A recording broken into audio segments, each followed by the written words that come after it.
Mobile বর্তমানে আমাদের জীবনের সাথে ওতপ্রোতভাবে জড়িত আছে। আমাদের দৈনন্দিন জীবনে মোবাইলের পরিচিত অপরিসীম।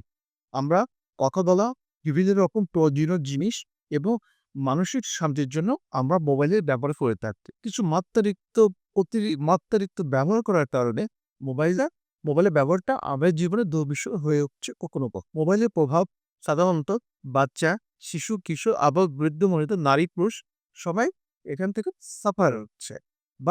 অনেক বাচ্চাদের দেখা যায় যে তারা সকাল, দুপুর, রাত্রে খাবারের সময় অবশ্যই মোবাইল তারা দেখে এবং খাবার গ্রহণ করে। এতে যেমন তাদের মানসিক বিকাশের সমস্যা হচ্ছে, তেমনি বাচ্চার চোখ এবং অন্যান্য অঙ্গপ্রত্যঙ্গের অনেক সৃষ্টি হতে পারে।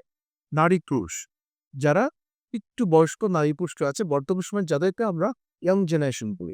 ইয়ং জেনারেশন মোবাইলের প্রতি এতে প্রচুর অ্যাডিকশন হয়ে পড়ছে।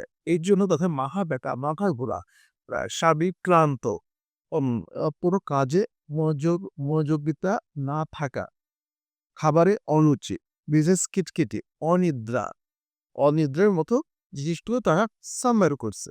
অনেক সময় দেখা যাচ্ছে যে তাদের তাপমাত্রা কোলাহল ওখানে কারণ হয়ে গেলে মোবাইল। এই মোবাইলের কারণে তারা তাদের ছবিকে জোরচিত্র দিতে পারছে না।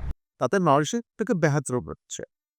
তে এই সকল এই সকল এই সকলের জন্য আমাদের অনেকের পরিবার ধ্বংসের মুখে চলে যাচ্ছে এবং অনেকে পরকীয়ার সাথে জড়িত হয়ে পড়ছে মোবাইল অতিরিক্ত ব্যবহারের কারণে।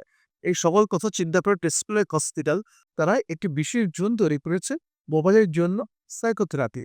এখানে আপনাদের সাথে আমরা বসবো, আপনাদের সাথে কথা বলবো, আপনাদের সমস্যাগুলো সৃষ্টি করবে এবং কিভাবে মোবাইলের যত কম ব্যবহার করে মোবাইল থেকে আপনার সুবিধা নিয়ে আমরা মোবাইল থেকে দূরে থাকবো।